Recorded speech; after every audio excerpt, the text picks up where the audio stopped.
अध्याय 2 सांख्य योग। श्लोक 14। श्री भगवानुवाच मात्रा स्पर्शास्तु कौन्तेय शीतोष्ण सुख दुःखदाः आगमापायिनो नित्या सांस्थितिक्षस्व भारत। यहाँ एक शंका होती है कि इन 14वें-15वें श्लोकों से पहले यानी 11वें से 13वें श्लोक तक और आगे यानी 16वें से 30वें श्लोक तक देही और देह इन दोनों का ही प्रकरण है, फिर बीच में मात्रा स्पर्श के ये 2 श्लोक कैसे आए? इसका समाधान ये है कि जैसे 12वें श्लोक में भगवान ने संपूर्ण जीवों के नित्य स्वरूप को बताने के लिए किसी काल में मैं नहीं था, ऐसी बात नहीं है, ऐसा कहकर अपने को उन्हीं की पंक्ति में रख दिया, ऐसे ही शरीर आदि मात्र प्राकृत पदार्थों को अनित्य, विनाशी, परिवर्तनशील बताने के लिए भगवान ने यहाँ मात्रा स्पर्श की बात कही है। तू नित्य तत्व से देहादि अनित्य वस्तुओं को अलग बताने के लिए यहाँ तू पद आया है। मात्रा स्पर्शः जिनसे माप तोल होता है यानी जिनसे ज्ञान होता है, उन इंद्रियों और अंतःकरण का नाम मात्रा है।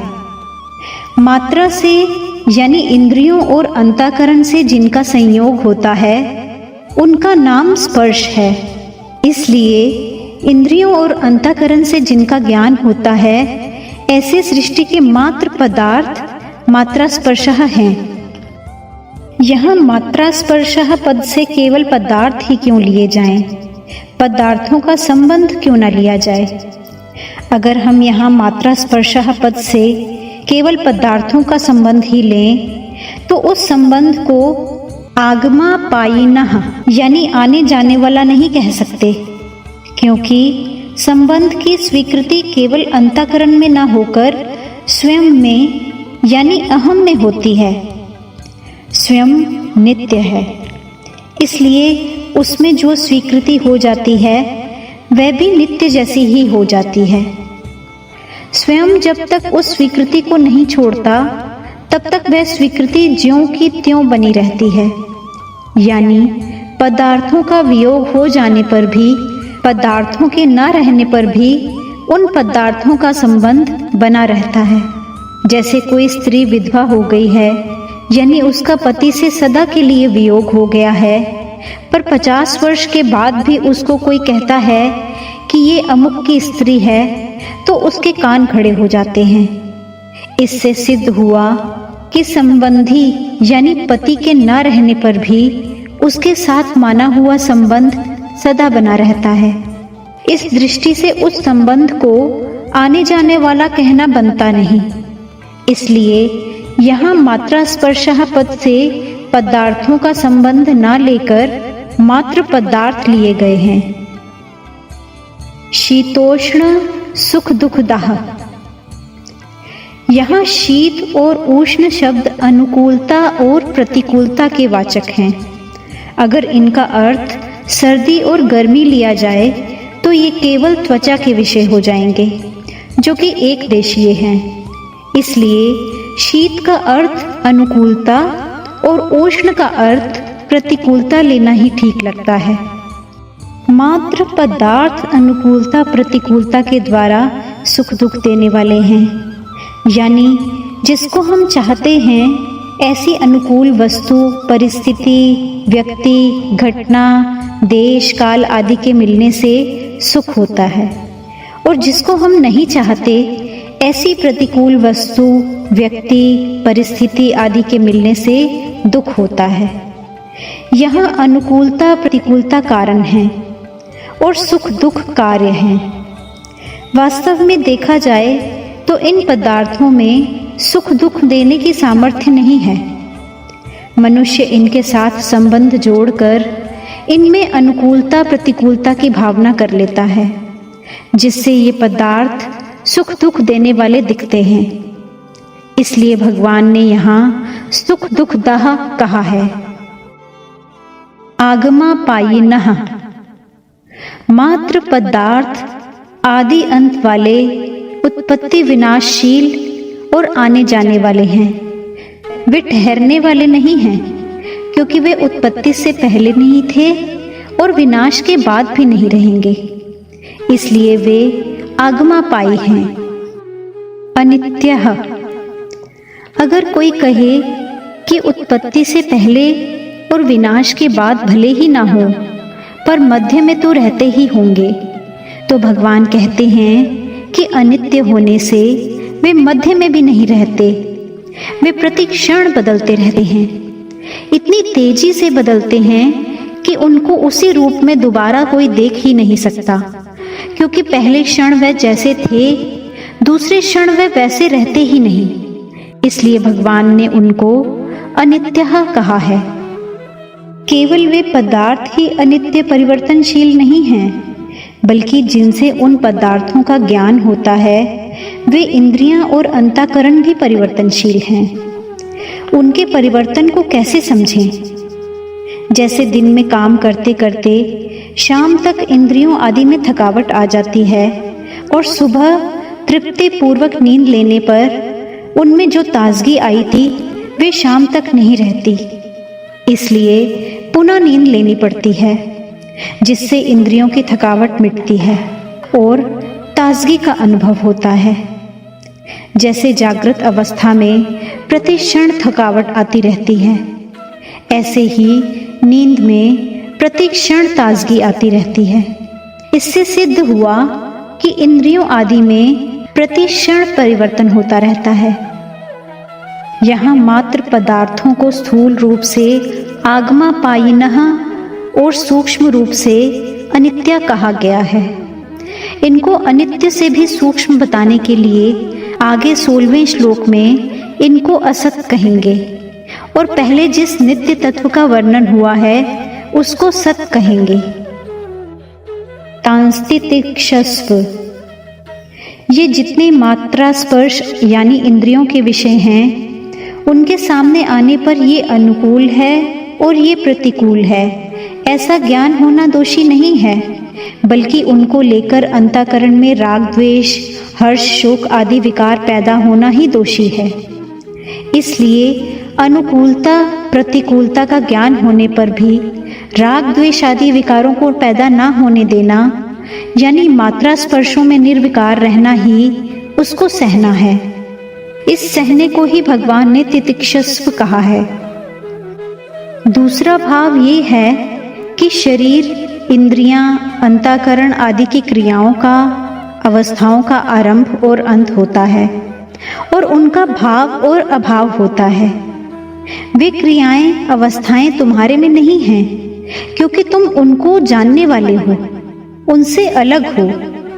तुम स्वयं ज्यों के त्यों रहते हो। इसलिए उन क्रियाओं में, अवस्थाओं में तुम निर्विकार रहो। इनमें निर्विकार रहना ही तितिक्षा है। स्वामी जी इस श्लोक के परिशिष्ट भाव में बताते हैं, जैसे शरीर कभी एक रूप नहीं रहता, प्रति क्षण बदलता रहता है, ऐसे ही इंद्रियां, मन, बुद्धि से जिनका ज्ञान होता है, वे संपूर्ण सांसारिक पदार्थ यानी मात्र प्रकृति और प्रकृति का कार्य भी एक रूप नहीं रहते। उनका संयोग और वियोग होता रहता है। जिन पदार्थों को हम चाहते हैं, उनके संयोग से सुख होता है और वियोग से दुख होता है। जिन पदार्थों को हम नहीं चाहते, उनके वियोग से सुख होता है और संयोग से दुख होता है। पदार्थ भी आने जाने वाले तथा अनित्य हैं। ऐसे ही जिनसे पदार्थों का ज्ञान होता है, वे इंद्रियां और अंतःकरण भी आने जाने वाले तथा अनित्य हैं, और पदार्थों से होने वाला सुख दुख भी आने जाने वाला तथा अनित्य है। लेकिन स्वयं सदा ज्यों का त्यों रहने वाला निर्विकार तथा नित्य है। इसलिए उनको सह लेना चाहिए, यानी उनके संयोग वियोग को लेकर सुखी दुखी नहीं होना चाहिए, बल्कि निर्विकार रहना चाहिए। सुख और दुख दोनों अलग अलग होते हैं, पर उनको देखने वाला एक ही होता है और उन दोनों से अलग यानी निर्विकार होता है। परिवर्तनशील को देखने से स्वयं यानी स्वरूप की अपरिवर्तनशीलता यानी निर्विकारता का अनुभव स्वतः होता है। यहाँ शीत शब्द अनुकूलता का और उष्ण शब्द प्रतिकूलता का वाचक है। तात्पर्य है कि ज्यादा सर्दी पड़ने से भी वृक्ष सूख जाता है और ज्यादा गर्मी पड़ने से भी वृक्ष सूख जाता है। इसलिए परिणाम में सर्दी और गर्मी दोनों एक ही हैं। इसी तरह अनुकूलता और प्रतिकूलता भी एक ही हैं। इसीलिए भगवान इन दोनों को ही सहने की यानी इनसे ऊंचा उठने की आज्ञा देते हैं। सुख दुख, हर्ष शोक, राग द्वेष, काम क्रोध आदि आने जाने वाले बदलने वाले हैं, पर स्वयं यानी स्वरूप ज्यों का त्यों रहने वाला है। साधक से ये बहुत बड़ी भूल होती है कि वह बदलने वाली दशा को तो देखता है पर स्वयं को नहीं देखता, दशा को स्वीकार करता है पर स्वयं को स्वीकार नहीं करता। दशा पहले भी नहीं थी और बाद में भी नहीं रहेगी, इसलिए बीच में दिखने पर भी वह है नहीं, लेकिन स्वयं में आदि अंत और मध्य है ही नहीं। दशा कभी एक रूप रहती ही नहीं और स्वयं कभी अनेक रूप होता ही नहीं। जो दिखता है वह भी दशा है और जो देखने वाली बुद्धि है वह भी दशा है। जानने में आने वाली भी दशा है और जानने वाली भी दशा है।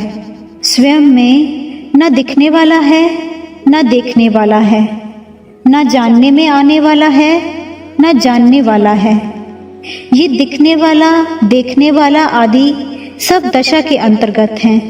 दिखने वाला देखने वाला तो नहीं रहेंगे पर स्वयं रहेगा, क्योंकि दशा तो मिट जाएगी पर स्वयं रह जाएगा।